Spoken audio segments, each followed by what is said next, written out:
गासैबो बे बड'लेण्ड गट टेलेन्टनि मावथि बिथांमोनखौ जोबनायाव आंनिफ्राय साबायखर बावनानै आंनि सुंद' बुंनायखौ बेयावनो फोजोबबाय गोजोन्थों।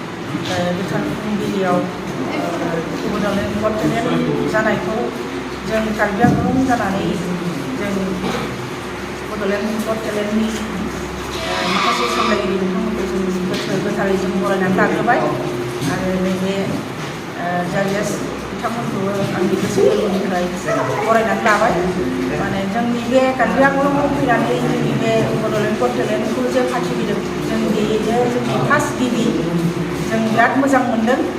जाहाथे नेक्स्ट सेकेन्ड बार जुदि जायोब्ला आरो साबसिन जोङो बादायारिफोरखौ जों मोनगोन आरो जोंनिया एसे मबिलाइज माबानायाबो एसे माबा जादों आरो एसे अभाबबो जाबाय नालाय बेहाय जोङो एसे माखासे बादायारि गथ'फोरखौ जोङो बारा लाबोजोबनो हायासै। होमब्लाबो जोङो जिखिनि मोनदों बेखौनो मोननायखौनो जोङो दिनै जोंनि नोंसोर जि फैनानै जोंनि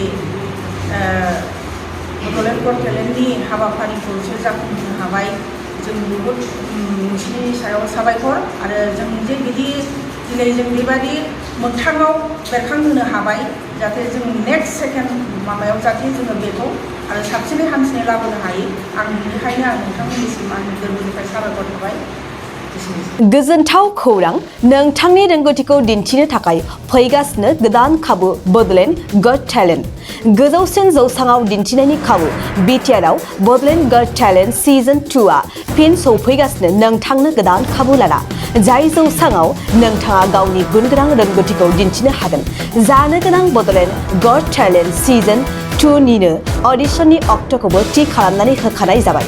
फारि बायदियै फैगौ 25 जुलाइ दाननिफ्राय लानानै 2 आगस्त खालारसिम मख'नाय जायगाफोराव लानाय जागोन।